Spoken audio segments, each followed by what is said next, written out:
అడవిలో ఒక సింహం ఉండేది. దానికి నక్క, కాకి అనుచరులుగా ఉండేవి. ఒకరోజు కాకి ఎగురుకుంటా వచ్చి, మన అడవికి దూరంగా ఒక ఒంటెను చూశానని చెప్పింది.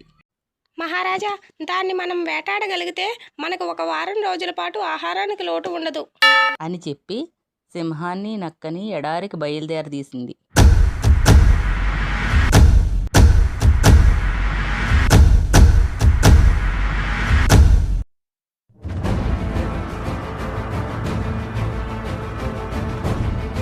ఎడారిలోకి అడుగు పెట్టగానే సింహం, నక్క కాళ్ళు కాలి నడవలేకపోయాయి. సింహం కాకితో ఇలా చెప్పసాగింది. కాకి, నువ్వెంచక్కా ఎగరగలుగుతున్నావు. మేము ఈ ఎండలో నడవలేకపోతున్నాం. మా కాళ్ళు కాలిపోతున్నాయి. ఇంక మేము రాలేం. సరే మహారాజా, నేను వెళ్ళి ఎవరినైనా సాయానికి తీసుకొస్తాను అంటూ కాకి ఎగురుకుంటూ వెళ్తుంది. మండే ఎడారిలో ఒక ఒంటె మేస్తుంది. దాన్ని చూసిన కాకి ఒంటె దగ్గరికి వెళుతుంది. మిత్రమా, నువ్వు నాకు ఒక సహాయం చెయ్యవా?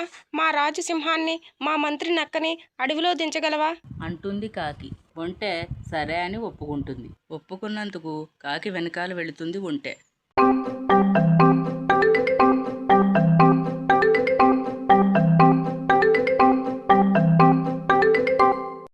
మహారాజా, లేకండి, మన మిత్రుడు ఒంటెని తీసుకువచ్చాను.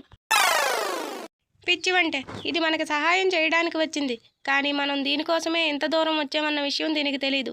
ఎలాగైతేనే మన కోసం వచ్చింది కాబట్టి మనం ఇక్కడ తినకుండా దీన్ని మన అడవిలోకి తీసుకెళ్ళి అక్కడ చంపి తిన్నట్లయితే మనకి వారం రోజుల పాటు ఆహారానికి లోటు ఉండదు మహారాజా. సరే అని ఒప్పుకున్న సింహం ఒంటి మీదకి ఎక్కి కూర్చుంటుంది.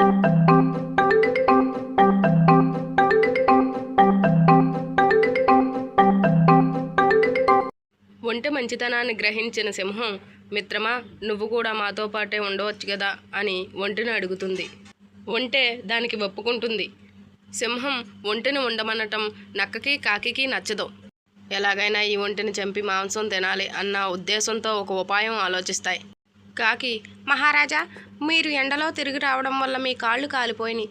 మీరు ఇప్పుడెప్పుడే వేటకు వెళ్ళలేరు కనుక మమ్మల్ని తినండి అంటుంది.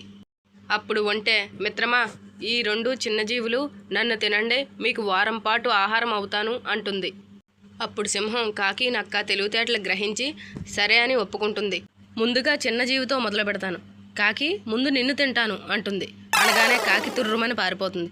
ఈసారి నక్క నువ్వురా అంటుంది. వెంటనే నక్క పరుగు. చూసారా ఫ్రెండ్స్, అసలైన స్నేహంలో నిజాయితీ ఉంటుంది.